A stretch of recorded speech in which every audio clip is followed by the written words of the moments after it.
Ladies and gentlemen, welcome back to the main stage. Thanks for joining us. I hope you enjoyed the networking. I hope you spent some time speaking and meeting with our fantastic partners on the exhibition floor.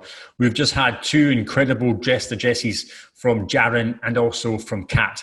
Now we move on to our three global keynote CEO discussions.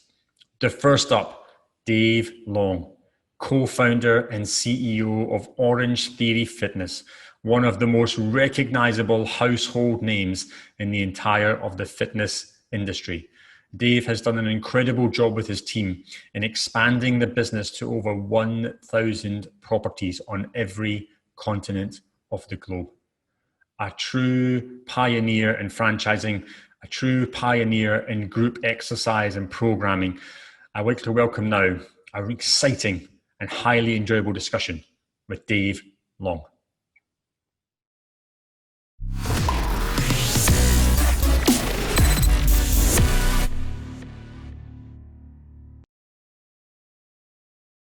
Dave, thank you very much for joining us here today. A very warm welcome to you in sunny but maybe cloudy Florida. Yeah, my pleasure to be here. Thanks for having me.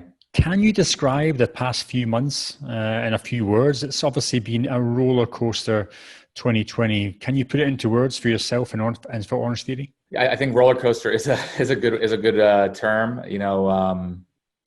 I think starting with so much unknown back in March of maybe being optimistic that this was going to be past us in a month or two, and then realizing no, it's going to take months, if not much longer, to kind of get back to where we want to be. And I think within the Orangetheory brand, all the variances of when studios can reopen or not reopen. We've had instances in multiple states in the U.S. where studios have opened and then were forced to close a second time. And so, I think just getting used to change, and what I've been talking to the team about is getting used to a lot of things being out of your control when you're used to having a lot more in control, and have to get comfort around that and control what you can, and kind of roll with everything else. So that's been, I think that sums up kind of the last 6+ months. You're a global brand, operations in every continent. You're supporting a number of master franchisees, thousands of franchisees.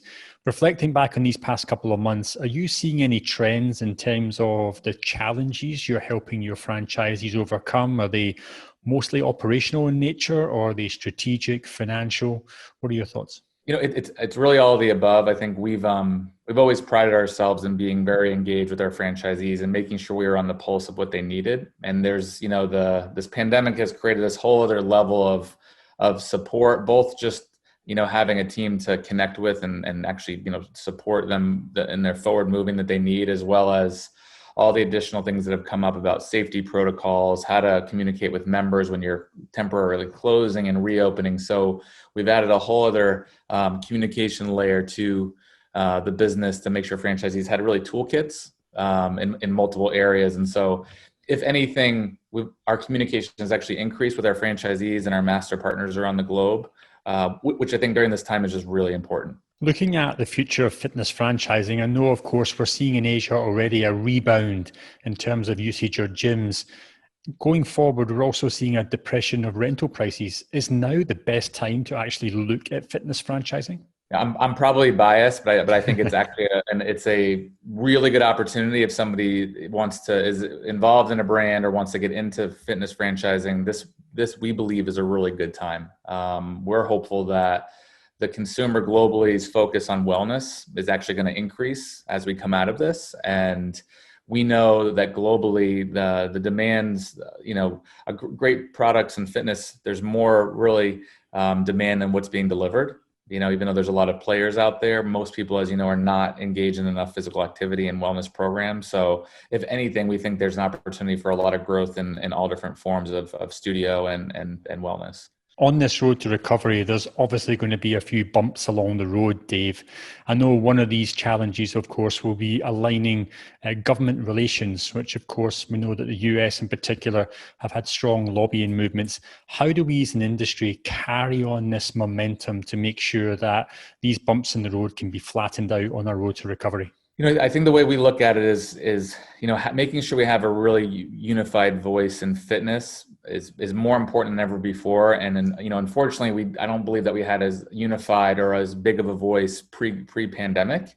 And so I think there's been a focus on how do we march as an industry together. And so I believe that we've got to stay really focused and diligent around being connected with local and state and national government, so that fitness is such an important part of people's wellness and how they're going to combat disease, how they're going to live better lives. And I think we need to keep that work going for years and years. God forbid something like this happen again. We need to be in a better position to combat it. And so I think one of the silver linings we're seeing is closer to it in the U.S., but organizations that probably didn't talk much before, different fitness chains, different studio chains, are now more communicative than ever, not just depending on a small lobbying group. They're actually taking a stand directly. And so again, getting behind that and maintaining that, I think, is going to be really critically important for the industry. Let's take a sidestep and talk specifically about Orangetheory itself.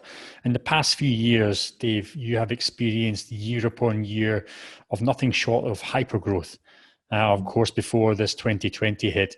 Looking ahead at 2021, no doubt you're seeing another year of growth, but in what regions are you actually seeing more growth looking forward? Yeah, so we're hopeful that we're going to bounce back in 21 and have a huge year of growth, not only comp sales, but new studio openings globally.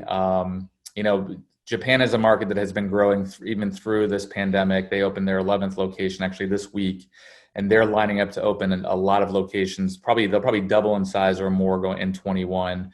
China is another market that's been growing, has had huge comp sales even this year over last year. And so we're excited about those two markets, as well as continued expansion in Europe.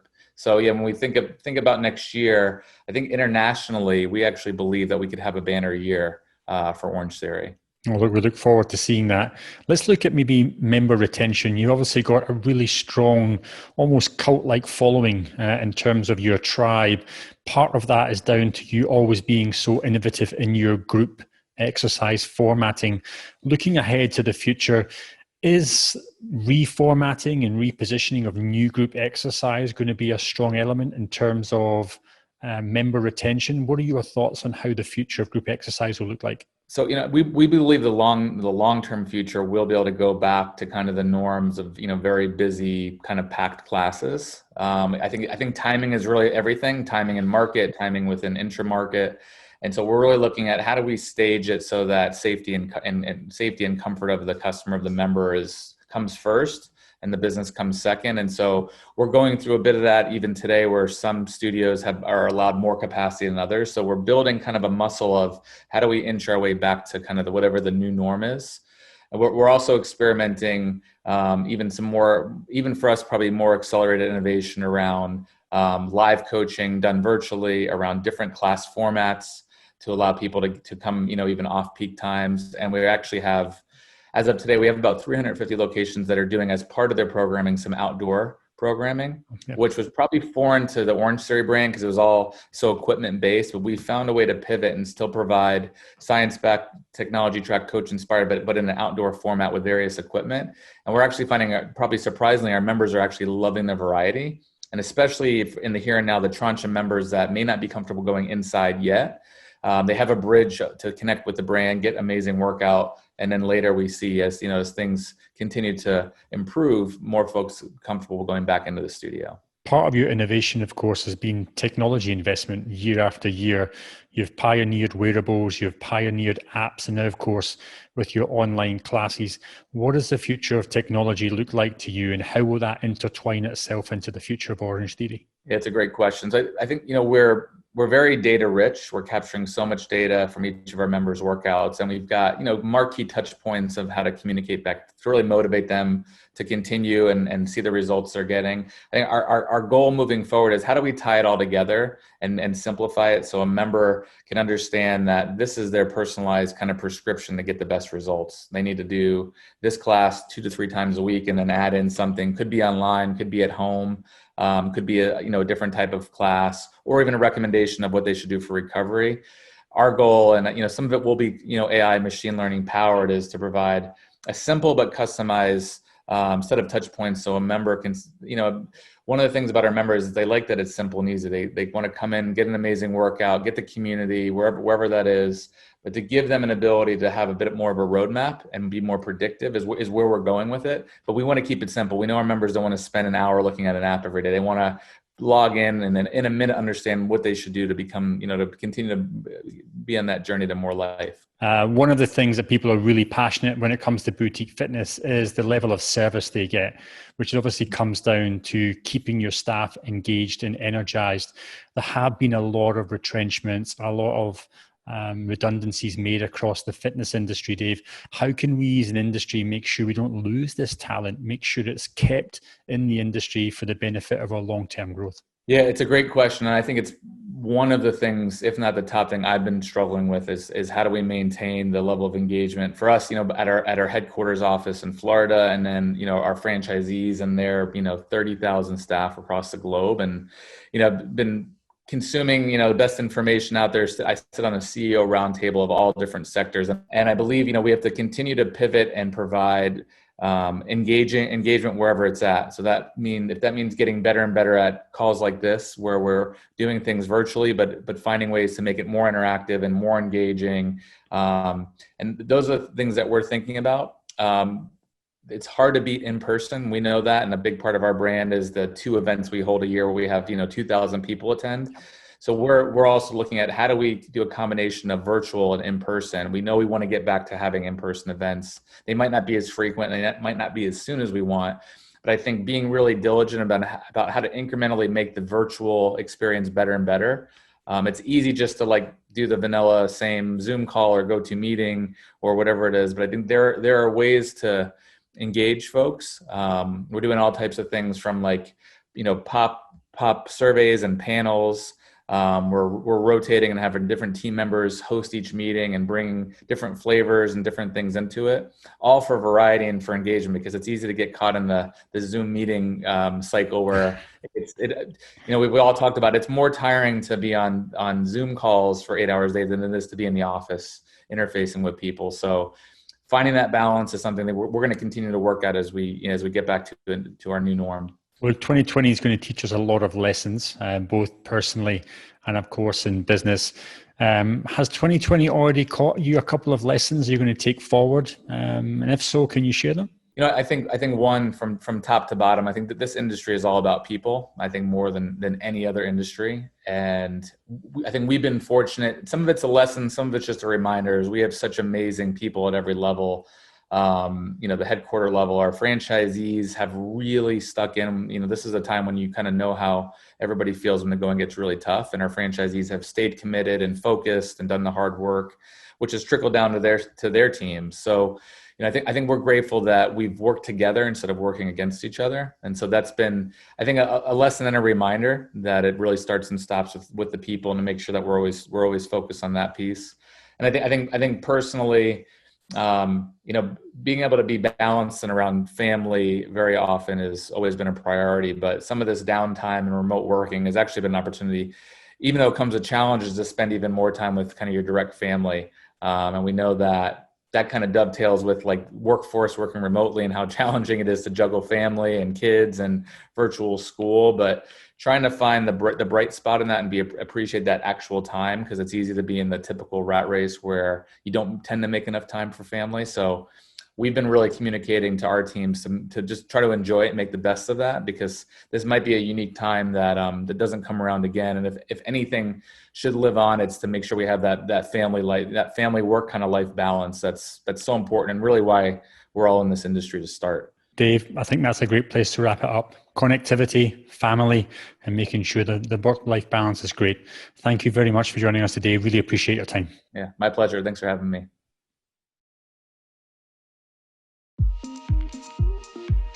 Welcome to the smartest 1 hour workout.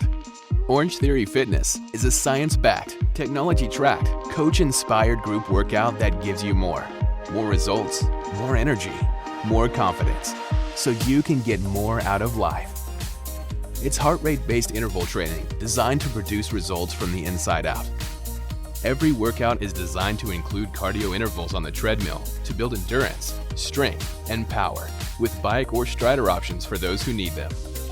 We use rowers, which are low impact, to put power in the body by working over 80% of your muscles. And the floor exercises add strength to the inner body stabilizer muscles and the outer muscles that move you. The goal is to get your heart rate in the orange zone for 12 or more minutes in order to supercharge your metabolism and burn fat and calories for up to 36 hours post-workout. We believe that you cannot improve what you do not measure, which is why our heart rate monitoring technology allows you to track your results in real time. It also helps our coaches see if you're overtraining or undertraining. Our highly trained and certified coaches are there to encourage you and help you perform exercises safely and effectively. If you have any kind of injury or issue, they can provide options for every single exercise and movement to ensure everyone is successful at Orangetheory. Our workout is designed for all fitness levels. We have a walker, jogger, and a runner category, so you can set your own pace and push yourself to be the very best version of you. After each workout, you will also receive a detailed report to track your results and progress over time. Because what you do in here helps you live more life out there.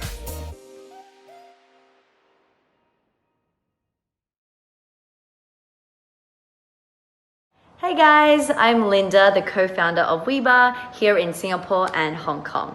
I'm really excited to see all of you at the Fit Summit. I've attended all of their events in the past, whether it's virtual or in real life, but I think now is the time where we need each other more than ever through these challenging times to be able to share and offer insight and listen and to be able to collaborate so that we as an industry can rally and grow and show up for people who need us more than ever.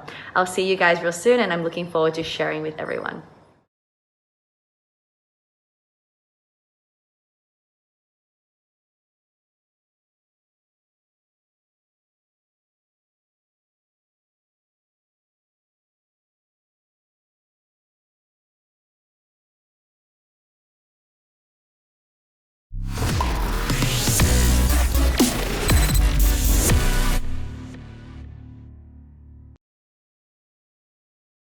Well, ladies and gentlemen, that was a fantastic interview. A huge thanks to Dave and his team again for setting that up with us. Next up, we welcome another global CEO, Justin Musgrove, CEO of Leejam Sports, one of the biggest fitness and wellness companies in the entire of Middle East and North Africa. Justin has a huge heritage across fitness and has led Leejam onto new heights, developing new portfolio brands and again, expanding the region, expanding its footprint across Saudi Arabia. This time I'm going to pass the baton back to Sarah, our head of events, as she interviews Justin Musgrove. Welcome to the World Fitness and Wellness Summit organized by the Fit Summit. My name is Sarah and I'm the head of events at the Fit Summit. Today, I also have the honor of interviewing a successful individual, Justin Musgrove. Justin is the CEO of Leejam Sports Company. Leejam is a listed health club operator since its IPO in 2018, operating 135 premium health clubs throughout Saudi Arabia and United Arab Emirates under the Fitness Time brand. Thanks for joining us today, Justin. Let's move straight ahead with our interview. My first question to you is, markets have drastically changed since COVID. Do these changes need to be long-lasting? Does the fitness business need to change fundamentally? First of all, hi Sarah, hi everybody, and thanks for having us. The simple answer to the question is no. People say that gyms are never going to be the same again after COVID. I hear a lot of noise about digital providers and content and outdoor activities replacing the need for gyms. And I think it's nonsense. I think there's no doubt during COVID, we all leapt on the digital bandwagon and enjoyed it. And I think they've done a great job. I think the popularity of these type of activities has increased. And there have been some great innovations and developments, and we should applaud and support the digital operators. But at the end of the day, for me, the more people participating in sports, health and fitness is a great thing. And I personally think that all this new wave of activity introducing people to Get Fit, this Get Fit movement. Ultimately, gyms will be co-benefactors. After all, there's nowhere quite like the gym, with the social scene, the significant range of equipment, the ability to have expertly trained staff who make a 30 mil adjustment to your exercise to make sure you get the maximum impact. So I think there's room for everybody. And if it increases the level of participation, it's a great thing. I like how you mentioned that there's room for everybody. And we can't help but notice that the fitness era is finally here, the one that we've been always talking about. So it's so great that you actually mentioned it. Moving on to my second question, actually. Let's go to a deep dive into your fitness operations. Since reopening, how have typical membership sales and early experiences been across your businesses? A deep dive. Okay, a deep dive into some of our KPIs. We reopened on the 21st of June, and we saw early attendances very low, 30% throughout June. They crept up to about 50% in July. And by the beginning of September, we're at 70% of our normal year-on-year capacity. So I'm relatively happy with that, given the COVID, the restrictions, the protocols. We have 136 fitness time clubs, and we're very fortunate that our average size is about 3,500 square meters. So capacity for us has not been a particularly large challenge, and we've been quite fortunate. The main area of downturn for us has been the female side of our business. For those not aware of our business in Saudi Arabia, we have male-only gyms and female-only gyms. The female segment has been affected by the return to normal trading. Two reasons from my interpretation. Number one is we found the females to be more cautious, more protective over COVID, a little bit more skeptical about going out. But probably the primary reason is the kids are still off school. So looking after kids, the online education that's still taking place right up to the end of September is keeping the mums at home. Most surprisingly, our August sales, we saw 90% of the same sales we had last year. So I'm delighted with that. We're watching it very closely in September. And the other sort of positive that's come out of it, our personal training business has actually grown year on year. So I'm sure this isn't normal.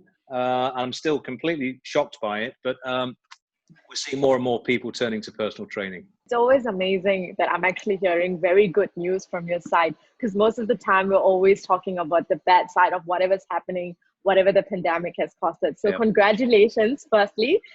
Keep doing what you're doing. I bet it's going to only get better over time. I understand that you have launched Fitness Time 90. Can you share with us more on this Fitness Time 90 and how the first 3 months are critical to retention? Well, we haven't launched it just yet, Sarah, but it's going to be launched shortly. In the last health club company I was involved with, we launched something similar called Smart Start, and the team created this fabulous initiative focusing on the first 3 months of any membership, really the most critical 3 months for any new subscriber. So I guess the question is, how many gyms take a membership sale? The last you hear from the gym operators when you come to renew. For us, it's about creating a fantastically engaging first 90 days. So FT90 stands for Fitness Time 90 Days. And for us, it's the next evolution of that Smart Start concept, where we have a methodical introduction plan for the new members of the club. They're properly immersed into the gym according to their profile, their needs. And it involves a serious level of engagement with milestones at various pointers throughout those 90 days. Fundamentally, it ensures that the member gets a proper welcome to the gym, to the staff, to the equipment, to the tech, to the apps, to the other members. And remember, we're running a club, not a gym. So, it's all about that engagement. Nice. That's very nice the way you put it. This whole 90 days is really critical for the whole membership process. So it's great that you mentioned it. But I have a cheeky question to actually ask you. Is retention still the holy grail of the fitness industry? Well, I've always believed it's the holy grail for the industry because, as an industry, we're pretty competent at selling memberships. But sadly, we're not very good at retaining memberships, and this is the world over, in my opinion. So it does remain the holy grail. Put very simply, you can separate it in two ways: you're either the predator or you're the prey. And if you get this right, you become the predator. So initiatives like FT90 that we've just been going through, we take a step back and look at the experience of the new member through their eyes, not our eyes. It's a daunting prospect. A new environment, specialized equipment, skilled equipment, a routine that if you're not used to it, can cause conflict, demotivation. You can even get an injury. So think about a Group X class. You have long-standing members, been there members 3, 4, 5 years. They even have their own space in the studio. They go to the same spot. And you as a new member, you go and stand on their spot, you've got a problem. Imagine the indoor cycling studio. You sit on a bike. That's John's bike. Who says you're allowed to sit on that? You know, so you get this gym rage. So for new members, it can be quite daunting when you enter this can be hostile environment. So our job is to make it smooth and easy. I mean, one of the most common issues that I've heard across all these interviews with many CEOs in the industry is the daunting of the horror behind new members and their experience. Their first time experience is sometimes always not a pleasant one, but I'm very sure the fitness industry is moving towards making this a pleasant one for especially new members. So it's great that you mentioned it. Thank you. How important is it to listen to your customers, and how do you do it in this fitness time? I think listening to customers is critical in every industry. So health and fitness is no different. And I actually believe our industry has got a huge area and a huge opportunity to improve in this area. Building loyalty to our brands is strongly linked to retention, back to the Holy Grail, back to FT90 for us. And it should start with a very clear and robust communication strategy. Like many of our competitors, we've got a long way to go before we can say we actually really do listen to our customers. One future initiative, again, launching soon, things that we've been working on during the closed period for us, is the opportunity to listen to our customers through our app. So our new Fitness Time app will have, for example, a simple rating. So every time you go to the gym, you'll receive a notification after you've left the gym, and simply asking you, how many stars do we deserve out of 5? Very, very simple. 1, 2, 3, 4, or 5 stars. And for us, our metric will be that anybody who doesn't give us 4 or 5 stars, we've got to follow up with them. We've got to find out where we went wrong. And that's how serious we're going to treat this and establish those reasons. A chain business like ours, you know, chain businesses typically lose the local touch. This is the world over, and so we're no different than anybody else. We all know when you've got an owner-operator, you get that local passion, and we've got to replicate that. And I've got an example many, many years ago. I stayed in a hotel in the south of England, and it was an owner-operator, and I got this same notification through after the hotel break. It was #1 on TripAdvisor, and long story short, they basically give you a drink on arrival. Very nice surprise. They surprised and delighted me. The restaurant was very good, but when I slept during the night, the air conditioning didn't work, and I had a bad night's sleep. When I complained to the desk, they ignored me. I went home and I got this notification: give us a star rating. I gave them 2.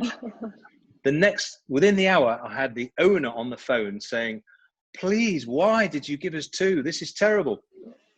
He was so close to his customers, and it sort of made me think that we can actually replicate this. If we're not getting the scales and recognition from our members, and we're not achieving the benchmark we set, we should be doing something about it. And so this is quite fundamental for me, and that owner-operator experience from that hotel has always inspired me to try and listen to our customers more. Nice. Very nice example that you actually brought out there. Very good. I think Ross has talked off camera about your analogy to Alcoholics Anonymous. Can you please reshare it here? Well, this links back. It links back to the question: how welcoming are gyms generally? And I've always used the illustrator. And it's within the last couple of years I heard a story, and it was a celebrity lady off the TV in the UK, and she spoke about how gyms were so unwelcoming. And the illustration was about an Alcoholics Anonymous forum, and I'm not an alcoholic, just for the record, not yet anyway. But attending an Alcoholics Anonymous session, stereotypical, sit in a circle, share bad stories, try and get better as a result. A daunting prospect for anybody. Yep. But imagine what happens to those classes. You know, effectively, those people in the circle are members. Yeah. And what happens to these people? They sat in a circle. New members are made to feel very welcome. They're made to feel special. They're made to feel equal. They're encouraging to share their experiences. And the end result is a high rate of return. Now, can you see the similarities? So this is the opportunity for the fitness industry of how we can win members over by putting our theoretical arms around people, welcoming them, and making them feel special and equal. So I always say we're in the beautification industry. We're a highly attractive industry. We're not manufacturing peas. So in theory, it should be easy retaining memberships because of this industry. In all honesty, I haven't heard about this analogy. I know you spoke about it to Ross, and now that you've given a detailed explanation about it, it makes so much sense. It's amazing that you brought up this analogy. Thanks for sharing it. I just wanted to ask you, are we guilty of not getting the basics right? Like, where else can operations be optimized to bring untapped value to both the business and the consumers? The answer is yes. All too often this is true, that we see businesses that are so focused on being the next digital transformation business. They want amazing apps, they want amazing websites, but the changing rooms are dirty, or the staff on the front desk are not welcoming, they don't have a smile. And getting to first base has got to be our priority. Getting the basics right are so fundamental. I like to call it, get the basics right before you approach the nice to haves. A timely reminder for us all. I'm sure we've all done business classes years gone by, the 3 Ps about getting your product right, getting it at the right price, and positioning it for your audience and the local market. So recruiting the right staff, having effective learning and development programs, making sure the technology adds value to the customer and doesn't make it more complicated. Consider the experiences. People these days are after experiences at different things. And again, the example I always quote you is, why do we just have in washrooms soap and hand lotion? I once went to a place where they had an exfoliator, and it sounds a bit of a strange one, but I thought, well, I'm going to give this a try. And I came out of the washroom with my hands feeling smooth. I thought that was an experience. And I still remember that 5 years on. So these are the little touch points that we need to improve in terms of getting the fundamentals and the basics right before progressing to the nice to haves. I remember always going back to the basics. That's the foundation of any business. Thank you so much. How are you profiling your members in this digital age, and what benefit is that bringing you? We don't, and I'm sure our business is like many others, and it's something we plan to do as well. I've got lots in the pipeline, as you've heard, but we're working hard to be ready for 2021. We've got data capture. It's so critical at the prospect stage. We were very good at capturing a phone number. We're not very good at capturing an email address. But we want their social media hashtags. We want to know more about them. We want to know why they've come through the door. What is it that interested them to join our gym? Is it the social scene? Is it building big muscles?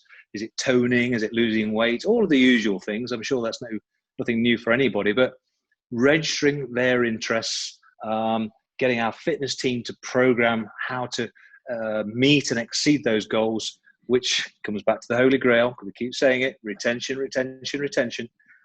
Many high-end hotels, you'll know this, and airlines even, they even capture conversations now. So you'll mention to the receptionist that thanks for looking after me so well. I'm going home now. It's my daughter's 18th birthday. Somebody captures that and puts it on your profile. Yeah. Next time you go, you arrive at reception and say, "How was the party?" This is the type of thing to exceed people's expectations. So I'm of the view that we can replicate this in the gym industry as well, and personalize the experience. Even if you have 2,000 members, you can still do it. Hotels have many, many thousands of guests.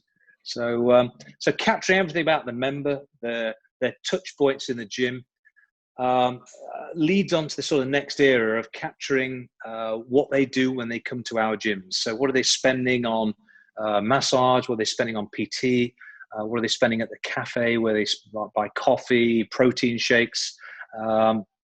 All the additional secondary spend being ploughed into our computer sausage machine and telling us what is the lifetime value of our customers, so that we can actually customize our services. We all know that You give a loyal member who's been with you 5 or 10 years even better service than your new member or your regular member. So it's about being able to customize those services, and knowing the average spend per year by the average longevity of that membership makes us more intelligent. And eventually, artificial intelligence is going to use these data points to be able to predict through changing patterns and behavior when those members may expire and leave, which gives us the opportunity to intervene and save those memberships and keep them on board. And guess what? More retention. I have to agree with you, actually. There's so much more that we can actually learn from the hotel industry, and especially everything all goes back down to personalized experience, and nothing should be stopping us when we compare it to the hotel industry, when there's so many guests walking through the doors and everybody gets a special treatment. So there's so much more that the fitness industry can learn from there. Thank you so much for sharing it. Let's look 12 months ahead. COVID fully in the rearview mirror. What excites you most about the industry's future? Well, the fact that many people have been forced into digital fitness. So many of the great things, the Pelotons, the Les Mills, the Joe Wicks, the celebrities making stories. And for me, it's created many zillions of new gym prospects. People who have never been a gym member before. They've wanted to keep fit during lockdowns, and here they are. And for us, it's about the future's rosy. The future, we've got to recognize that staying fit and healthy is the one surefire way of living better and longer lives. So what COVID has taught us is being physically active is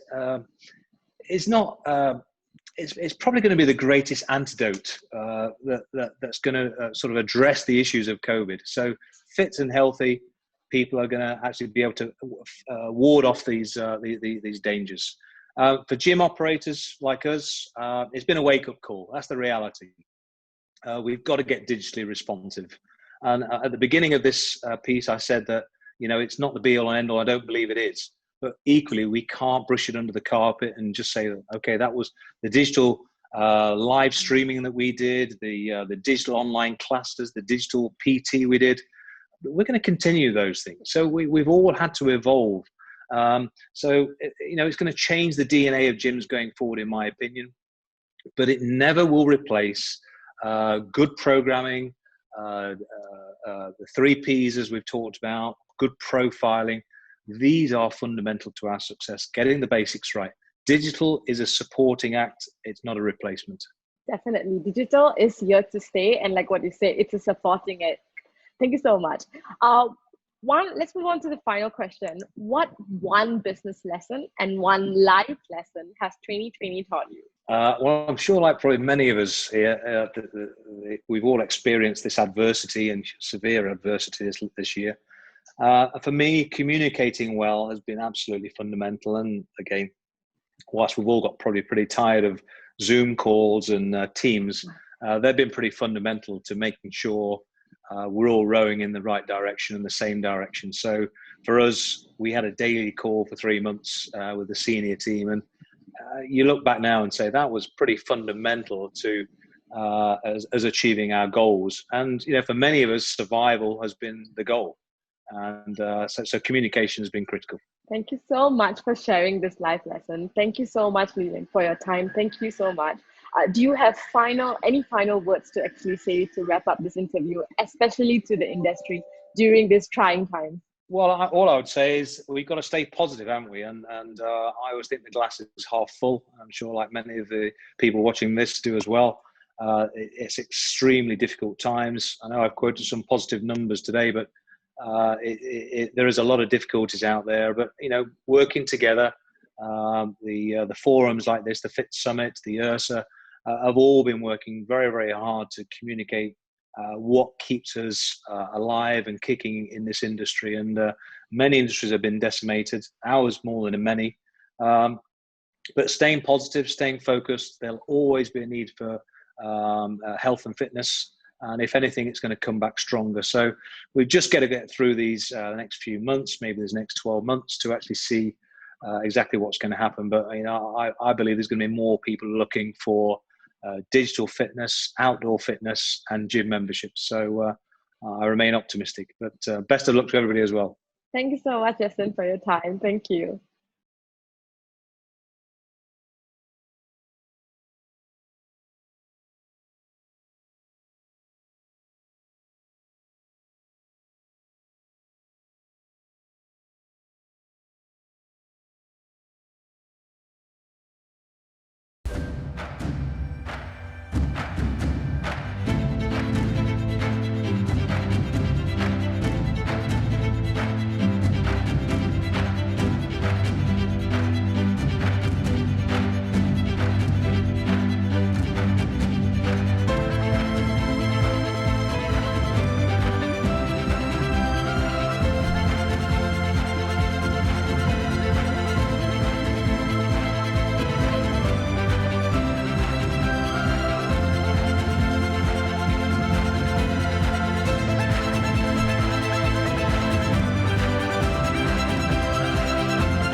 Hello, everybody.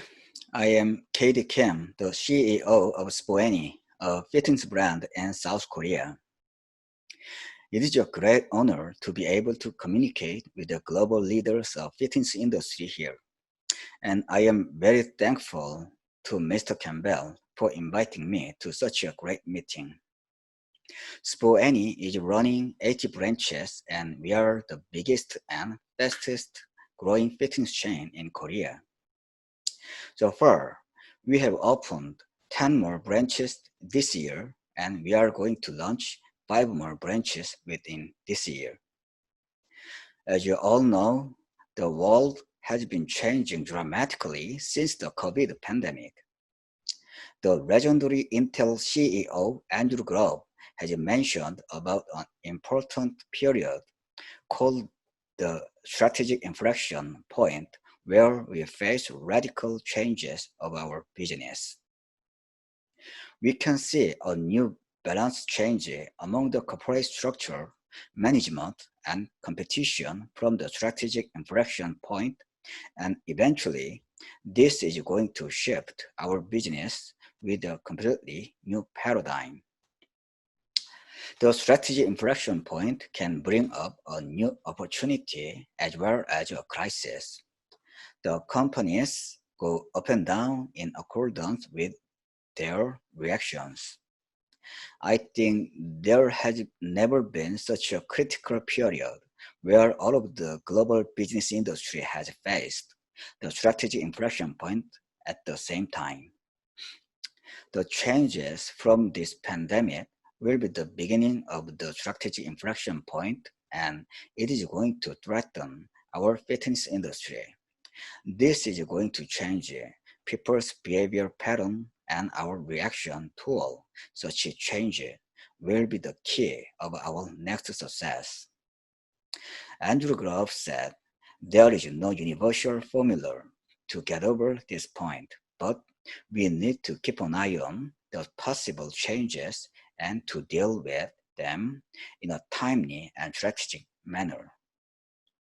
I'm glad that we had such a great meetup through this summit by sharing our common interest and by interacting one another to prepare for the next changes.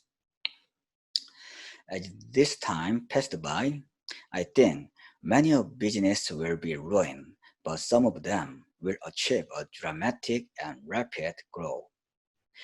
It completely depends on how we deal with such time, whether we go for broke or become more successful.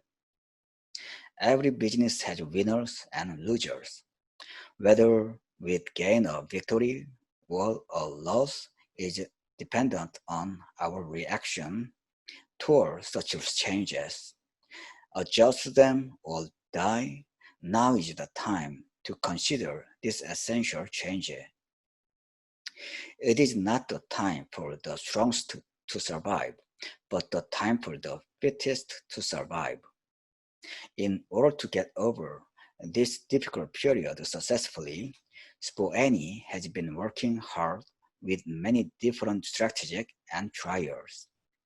I hope that everyone here will overcome this period with positive actions and step up toward the side of the dramatic and rapid growth.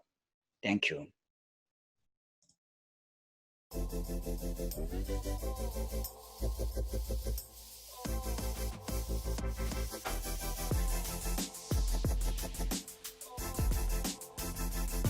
Members are a lot harder to find these days, and I think that we have to evolve as a brand to ensure that we are still the leader in the 24-hour game. Fantastic, because members always like to see something new, a new technology being integrated into the club. We have 50,000 members throughout YMCA Victoria, over 32 health club facilities, averaging over 20,000 Evolve 360 bioscans per month. The data that we can collect is where the value is. How can we measure success based on people achieving their goals or not? Technology, firstly, is just a massive plus. The fact that you've got, I look at any purchase in terms of value. It provides massive value to your business and you're going to get your return on investment, no doubt about it. And this provides more value almost than any other asset that we've purchased in our time in business. The trouble was there was no real mechanism back then to really measure body fatness. Finally, we found something that is extremely accurate. Now we can focus on what we've always wanted to focus on, and that is true body composition measurement rather than just weight.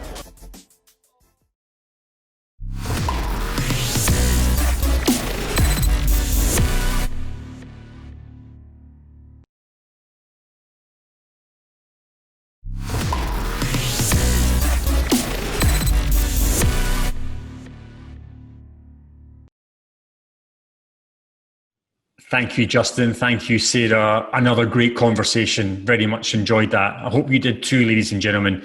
Again, if there's a takeaway that you have from that, please leave it in the comments box directly on the right-hand side. All these takeaways added up just make sure that people come away with some real nuggets of wisdom and some ideas they can take forward to their business. Last but not least, we'd like to welcome Kirsten Potenza. Kirsten is the founder and CEO of Pound, one of the newly emerging superstars in group fitness and group programming. Now, Kirsten has just had a new baby into the family and so can't join us here live, but we've managed to set up this video with a lot of her team to share with us a little bit more insight into Pound and where they see the future of group fitness and exercise.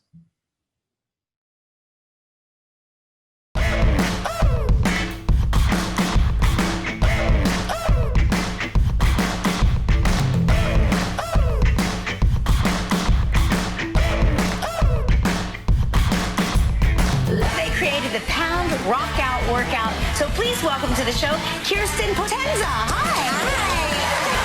And tap, tap, yes. Look at them go. How are you guys feeling? I love it. We're going to speed it up. Here we go. So, center. In the gym. Well, I'm tired as hell now.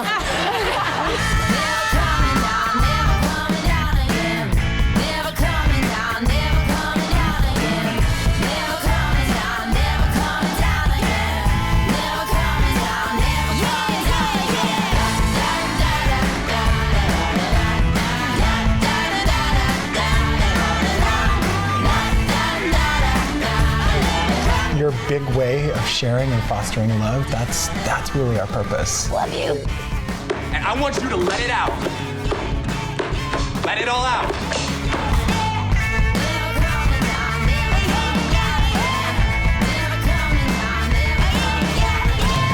What's up, rock stars? Kirsten here, CEO and founder of Pound, the Rockout Workout. I want to thank you all for being here today in this exploratory session on Pound Pro training.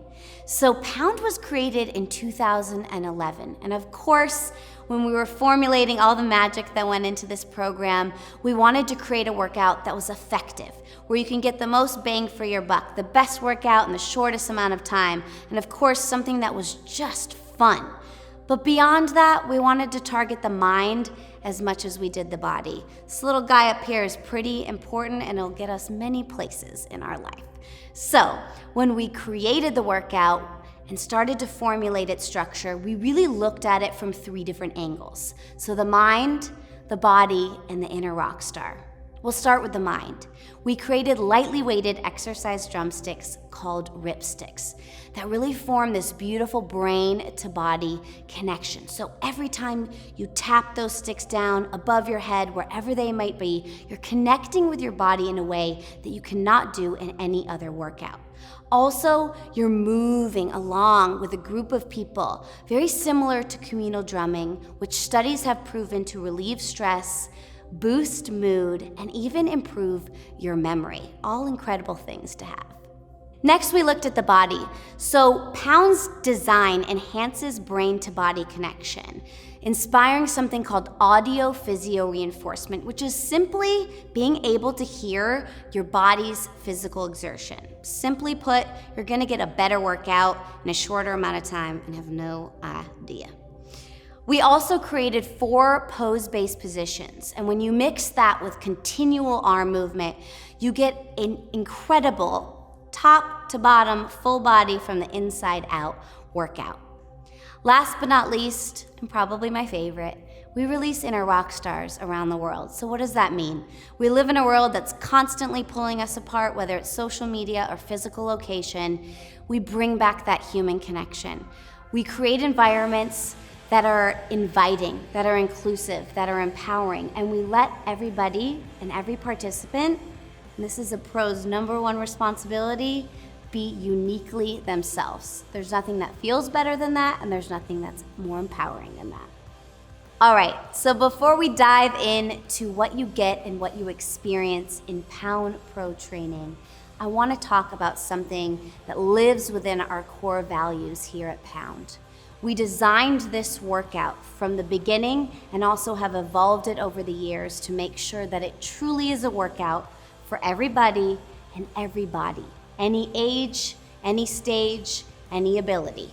Okay, so we created a 5-tiered modification system that meets every single participant exactly where they are at. So no matter who you are, what abilities you have, what fitness level you're on, whether it's beginner or Olympic athlete, you will see every single one of those types of people rocking out in a Pound class because of the way that we built it. And if you look into a Pound class today, you will see just that. So let's talk about Pound Pro training, my favorite thing in the whole world. Before we do, I want to let you know that there are no prerequisites to teach Pound. You could have been teaching for 20 plus years, but this could also be your first time teaching any group fitness program ever. That's where I started. So we really wanted to make sure that the way we structured and the way that we formulated Pound Pro training, that no matter where you are in your journey, that you could pick this program up and be immediately successful. So let's talk about how we structured it. We begin training with the history and mission, where Pound came from, what inspired it, and most importantly, the why behind what we do. That's #1 for me.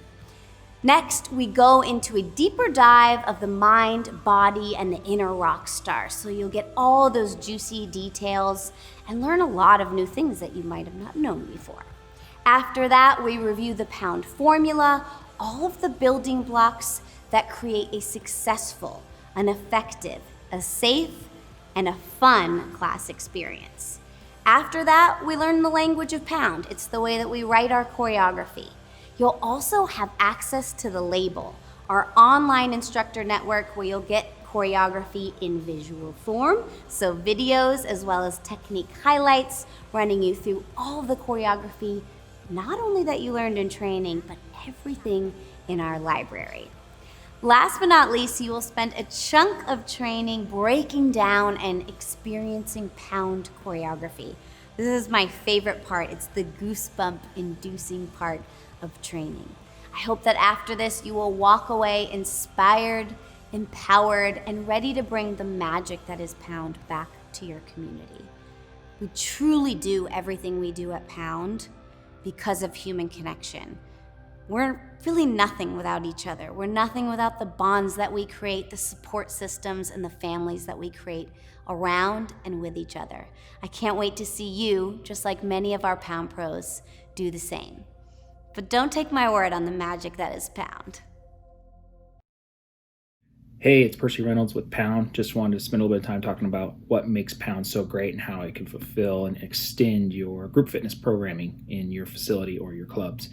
I had a very fortunate event that in 2015, I worked for a company in Singapore that gave us the leadership opportunity to extend our group fitness programming, and I looked for something new and exciting and connected with Kirsten and her team at Pound to come up with a way to engage more people in a variety of workout environment. So people seeking a high intensity workout, music based. Not everybody's a dancer, but they love good music. And one of the things about music is it moves people. Movement is important for daily health and life for all ages, for youth, which can be affected by our Pound Generations programming, and also for stages for all ages. So we have groups that are of age taking advantage of movement. And one of the biggest things to recognize is enjoyment equals adherence. So when people are laughing and sweating at the same time, you've got the right recipe. And at Pound, it's very easy to engage with the right movement when you're learning something new. So you have a change going on. When you move somebody, you change them mentally, physically, emotionally.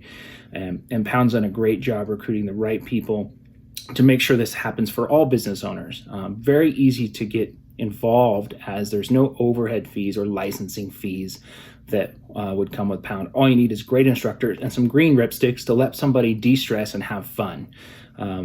As I said, in Singapore, we were able to launch in 2015. The program still continues to perform very well, and people talk about it outside of their workout experience, which that reverb is very important for netting new clientele, as well as retaining those group fitness members that are so important to the business because they continue to do the job of creating advocacy in your business.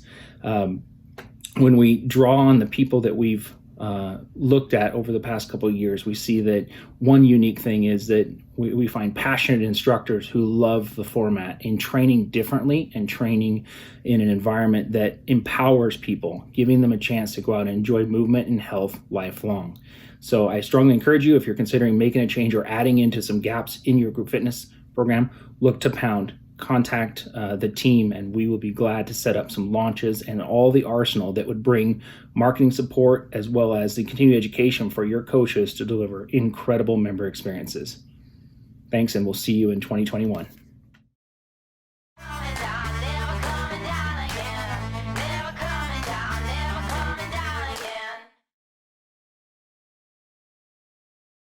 Hello, everybody. My name is Ian Milan, and I'm the Chief Executive and founder of KeepMe, the AI-powered CRM platform for the fitness industry.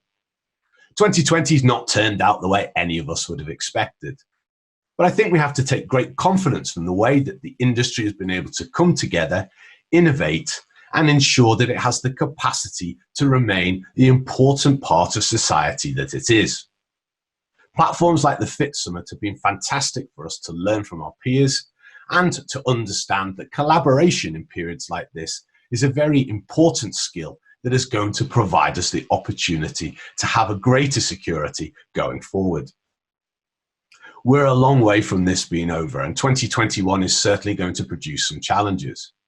But from what I've seen in 2020, I have every confidence that this industry is going to continue to be innovative and play the important part that it's there to do. I wish everybody the best for 2020, and I hope that 2021 certainly starts to bring us the results that we've all worked so very hard to get. Thank you very much. Wow, what a session. It doesn't get any better than that, ladies and gentlemen. Dave, Justin, Kirsten, and of course, Sarah, a huge thank you for making that session truly fantastic. Okay, what's up next? Well, now we take a small break. A small lunch break. You can go grab a sandwich, grab a cup of tea, grab a coffee, and we'll see you just in a little while. For now, ladies and gentlemen, again, networking is open. Please jump on board that icon. Please jump on board the exhibition and make sure you connect with all those people. Gather in all the discounts and offers that they've got going on. Download all the PDFs that showcase what they're doing, and make sure you connect with them via email and via the register interest buttons. I'll see you in a little while.